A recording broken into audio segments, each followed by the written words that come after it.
Hi friends, I'm Megan from Lying Around Sewing, and today we're going to be talking about conventions and kind of like do a Q&A.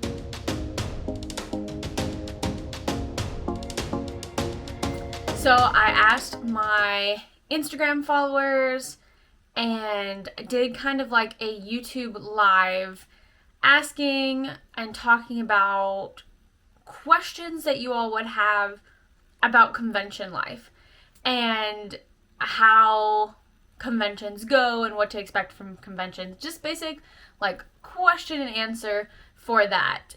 And my friend Tia was actually looking at doing a project for like a app for conventions. And so she was kind of asking me some of these questions, and I was like, this would make a really good vlog and kind of do like a question and answer to start off. I would like to do a more broken down set of videos, like one especially for what to bring to a convention and how to apply for conventions.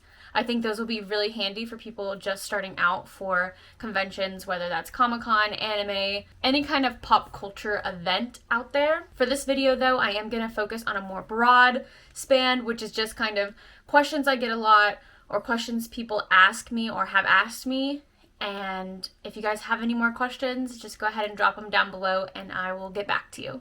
So one of the first questions is, how many conventions do you attend or vend at per year? And this number is going to vary for everyone. For me, I do probably an average of like 10. I think last year I did 12. This year I do already have 8 booked, and we did 3 of them already. Could be around the same, it could be more, it could be less. So you never know, and especially for me being more 3D plush artist, it is harder for me to make new stock. These answers are gonna vary for me compared to like print artist or sticker keychain, people that can get their stuff remade faster than if I booked myself multiple conventions in a month. I wouldn't have a lot of inventory at those conventions. And kind of going along with that, how long do conventions usually last? So I'm going to go with the days and then we can break down times usually, but that's different for all of them. Day-wise, they're anywhere from 1 day, which is usually a Saturday event. I have seen a couple Friday and Sunday events, but usually Saturday is the main day. And then there's also 2-day events, which is usually Saturday, Sunday, maybe Friday, Saturday, 3-day, Friday, Saturday, Sunday, and then 4-day, which is usually Thursday, Friday, Saturday, Sunday, but they do have the occasional ones that go until Monday, and that's usually ones like I think Dragon Con, and those really big ones where they have like a Monday just kind of have everyone wind down and do the last minute closing stuff, and it's usually like early morning on Monday. And then for time, like when do conventions, like morning to night, that varies. I would say typically, load-in day is usually one of the longest because you can get in there as early as like 6 or 7 a.m. And then usually they're open till like 5, 6, 7 at night. And then Saturday is usually a super long day, which might go from 10 a.m. to like 9 p.m. As far as I know, usually they try to keep it 8 hours a day so artists and vendors can go home and get some sleep too.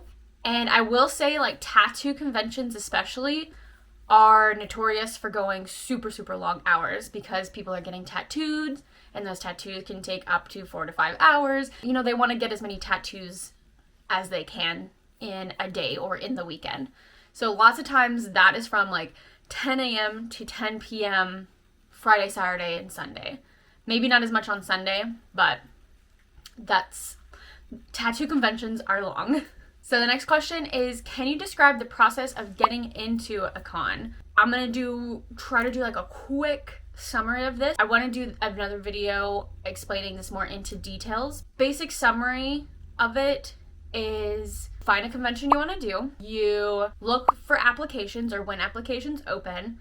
And then there's different types of applications. So there's juried, which means you submit your application and usually your portfolio. A group of people look over your application and kind of either give it a rating or talks amongst themselves of how your stuff would do and if you followed the guidelines that they put in place for the application, and then they decide if they want to move forward or put you on the wait list or deny. Then there is lottery, which is kind of all the names go into a hat and they draw the names for the number of spaces there is. Sometimes conventions do juried, so they jury all of them and then they put all of those applications into a hat and draw for lottery. Sometimes it's lottery first, which kind of leaves everything up to chance. So most of us artists and vendors don't beat ourselves up too much if we don't get into lottery, but also I think we all kind of despise lottery because it is up to chance. And I mean, it can kind of make us feel better about ourselves, like, oh, it wasn't my art that didn't get me in,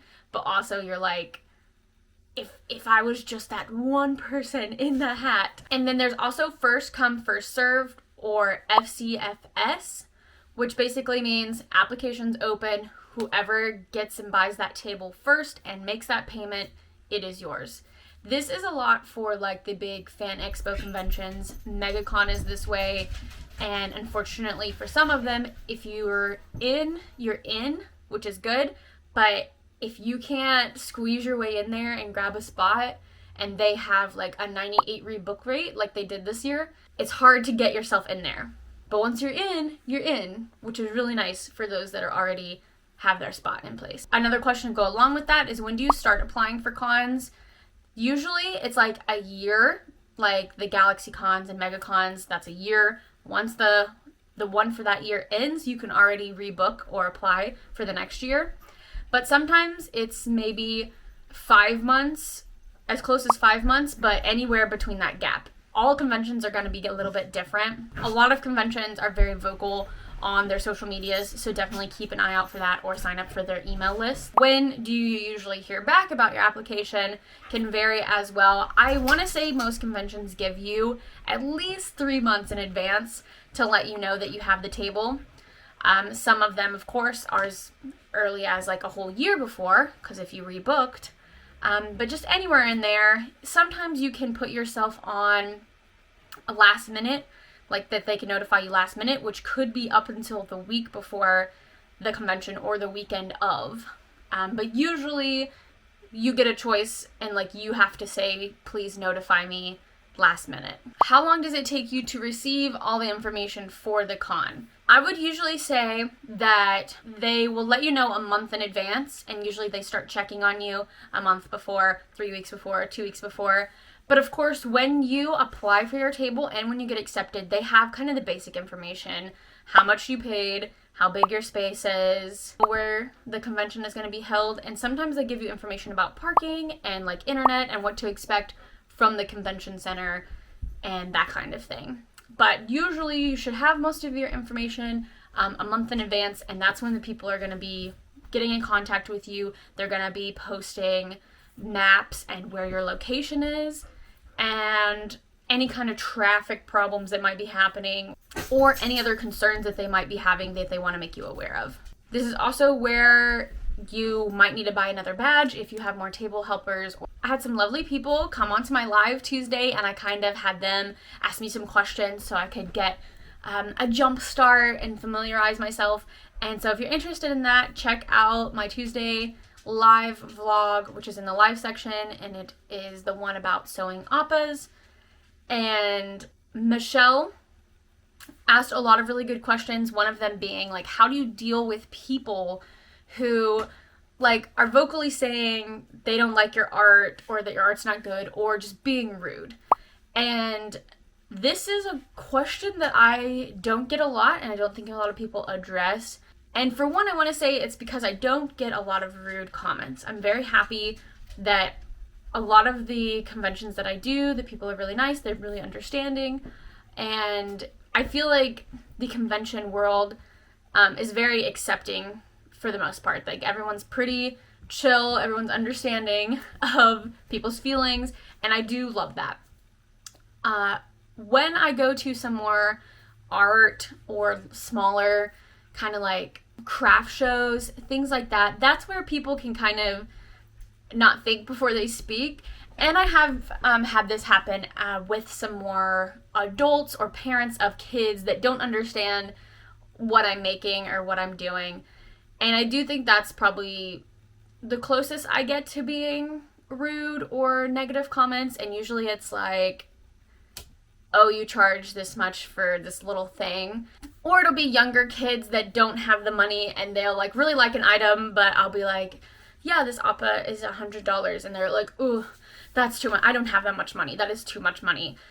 And I don't usually take offense to that because you know how kids can be. They don't understand money and they don't usually understand the time that it takes and that is homemade. But I think the part that really grinds my gears is when parents or adults say like, oh, your aunt can make that. We'll just have her make that when we get back home. Or, are you sure you want that? Is that what you really want? You know, you can only get one thing. Are you sure that that's what you want?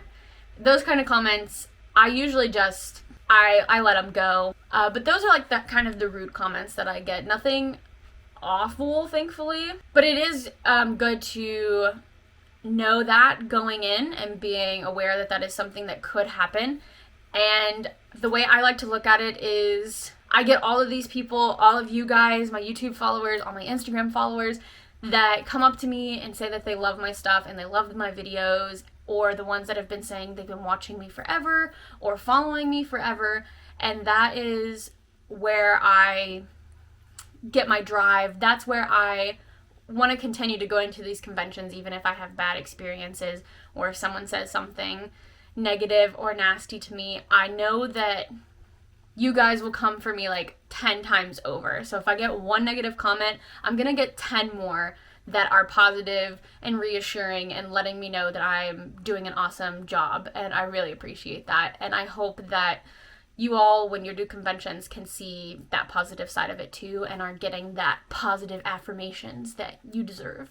Toytaku, that was also in my live, but they messaged me this one on Instagram, is how are mobile hotspots going so far? So I made a video a couple weeks ago about the Solus hotspot, and I'm still kind of waiting to do an update. I was waiting to see how the Lexington Comic-Con went, but in my MegaCon, KatsuCon, and Lexington vlog, I do kind of give updates about the hotspots. But long story short, if it's a place that already has bad Wi-Fi and your phone won't work, this hotspot won't work either. I was not able to use it at MegaCon or KatsuCon. Now, Lexington Comic-Con, though, I was able to do it, but I did get kicked every time, like, my iPad would go to sleep. But I was able to use it. I didn't have to use my phone at all to take transactions. So if you need a hotspot for, like, your terminal or just to connect your iPad to, I do recommend it. Of course, there might be other hotspots that are better than this one, but this one was like $150 or something. And I can also use it for other things. You can use it in the car. It works pretty good. You can use it when your power goes out, because our power went out a couple weeks ago for the night, and, you know, we couldn't watch anything on Netflix and couldn't play a lot of our games. So I didn't try it out, but I could have connected to that because it's going to connect to any Wi-Fi that it can get signal from in the area, and it was just our road currently that was down. So that would have came in handy when our power went out. Another one from Instagram is from Self of Wonderland. What was the hardest part for you when you were first starting out or first year that you weren't expecting? This one, it's hard to think back to my very first convention and first starting out. I do remember just not knowing what to expect. I did watch a lot of people's YouTube videos, or it was more, I guess, following their Instagram. I don't think as many people had videos other than I was watching a lot of cosplayers videos. And I guess the hardest part is trying to find what you want to bring or what you want to do. I knew that I liked to make hats, and so with that, it's trying to figure out what I think would sell. Because when you only have online sales, I think everyone will tell you this, your online sales do not sell the same as they do in person. You might have one item that never sells online, but in person it's flying off the shelves. So it's always hard, especially when you're introducing a new product or just completely starting from scratch, what to bring, what will people like. So I think I just based off what was popular for my online and then making some new stuff that I had never posted online before. And then I think always it's difficult when you're trying to make your own art and figuring out if people will like your original creations. So I also started making my original creations for plushies like Sir Sebastian, and I have like a little dragon, and that was for a convention that was specifically like 50-50, like half fan art, half original art. All right, another great question from Michelle from the YouTube Live is, what do you bring with you and how long does it take to set up? So let's do how long does it take to set up first, because that's pretty easy. For me, at least, if I'm doing just one table, it can take like an hour to 2 hours. And then what I've noticed is if I have 2 tables and like a little bit more strenuous display, it can take a little over 2 hours. But I do know that some people take up to like 4 hours. Like, it's a whole day thing because they have like the 10 by 10 booth and the drapes and the shelves and all that stuff. So that can definitely depend on what you're bringing and what you're selling. And then what do you bring with you? I'm gonna break this down so that it's not too long of just the necessities that I feel like if you're doing a convention for the first time that you should have. You should have cash so that you can give change. I recommend at least $100 in small bills. So like 1s, 5s, and 10s. And then for me, I usually bring a couple of 20s because I do sell more expensive items. Like my hats are $50, and some people want me to break hundreds, especially the first couple of days. People just pulled hundreds out of their bank, so they want me to break that. Feel free to always say like you can't make change for 100 if you can't, but I usually have enough to be able to do that. So if you think that that's something people are going to come for you and ask, make sure to bring more than 100 and change, of course. You need some kind of credit card reader. I would say that half or more of my sales at conventions nowadays are credit card. A couple of good ones are Shopify. If you're going to make a website through Shopify anyways, this one is very good because you can link all your products. You can see all the profits that you are making in person and online. And it's just nice to have everything in one spot. To go hand in hand with that, Square, they also have like a website thing, but you can also use Square if you don't have a website. You can just use Square by itself. And then another one that I used to use, it used to be called PayPal Here. Now it's PayPal Zettle. I know a few people that use it, but that is through PayPal, and that money will go straight into your account. If you're going to get a card reader, make sure you get one that does take tap, because a lot of people have been starting to use tap more with their phones, with their watches, and it's just nice to have that on hand because some people don't always have their card with them, or somebody else has their card, and so if they can't tap, then you possibly lose a sale. And then, of course, bringing your product. Bring what you have, what you're going to sell, what you're going to show off, and then some way to display that. Some conventions you have to bring tables. They will let you know ahead of time. But if you don't need to bring a table, this means like a grid wall. I highly recommend using grids. I've found them at yard sales before or like flea markets, but also they have them in like Target and Walmart in the college area or home area. But also Amazon, I think, has them for like $30 or so. And always feel free to check on like Facebook Marketplace or Facebook groups. Some people do sell them because they upgrade to a newer type. But you don't have to have grids. If you want to check out your local yard sales and Goodwills and stuff and just get some kind of shelving or something that elevates your artwork, that's the biggest thing I suggest. Something that gets it high where people can see it, not too high. But if you just have it laying flat on the floor, people can walk past, If you just have it laying flat on the table, people can kind of just walk past and not see the great artwork that you have. I don't even feel like tablecloths are high priority or high necessity.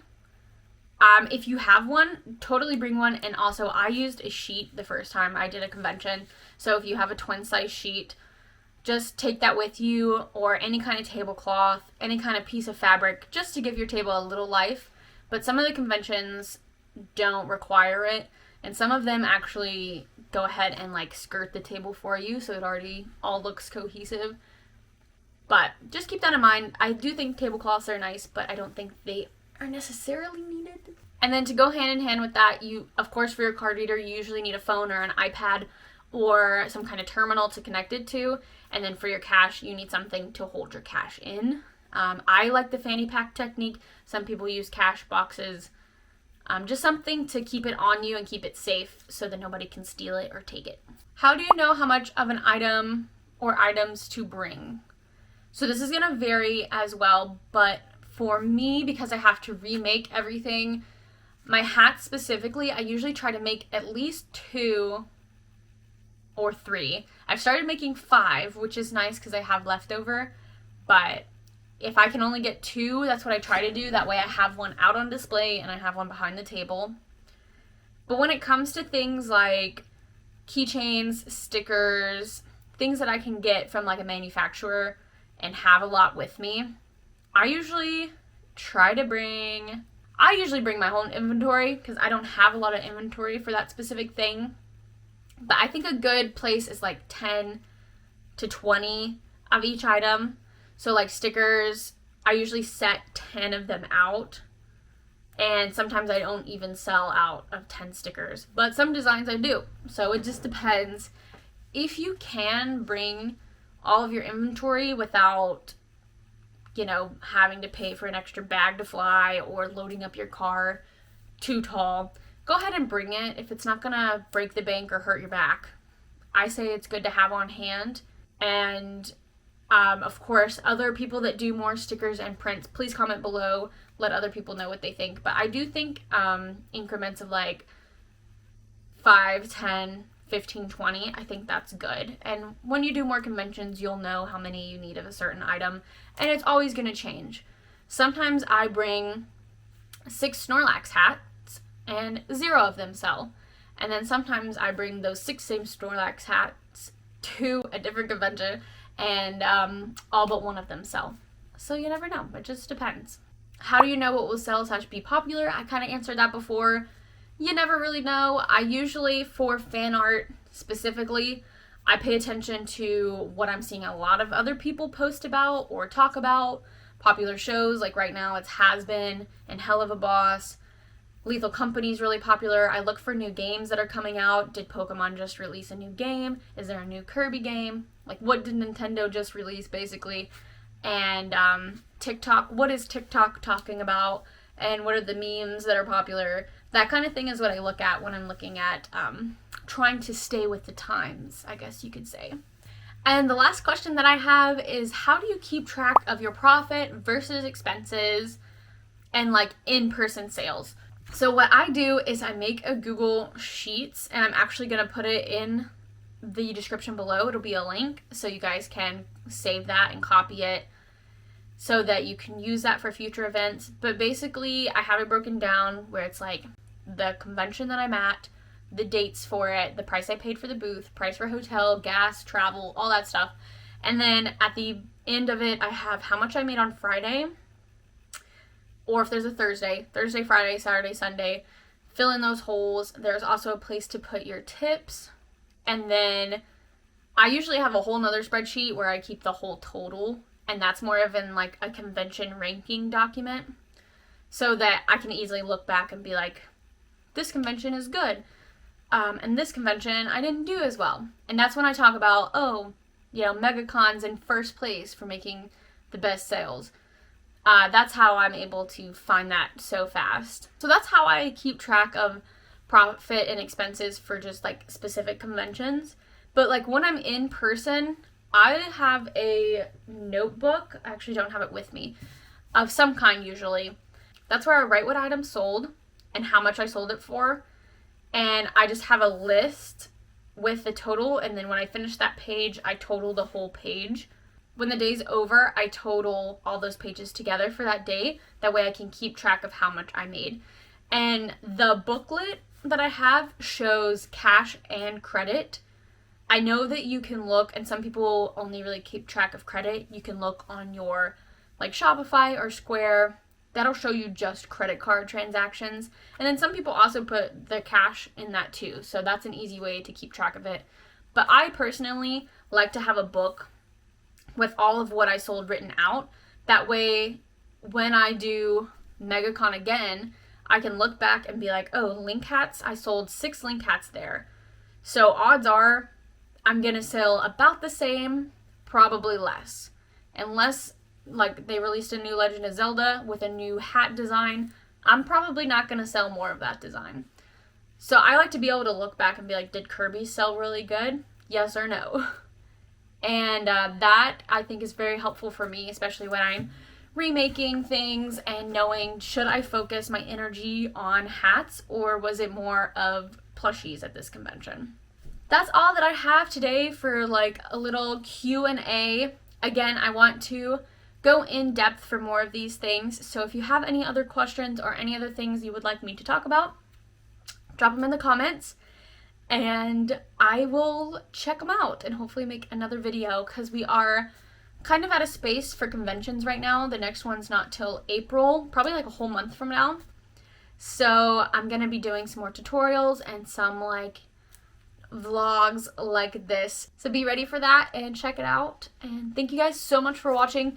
Thank you to everyone that submitted a question and talk to me in my live. I really appreciate you guys when you come to my lives. It means so much to me, and I can work and talk at the same time. So thanks so much for watching, guys. I'll see you in the next one. Bye bye.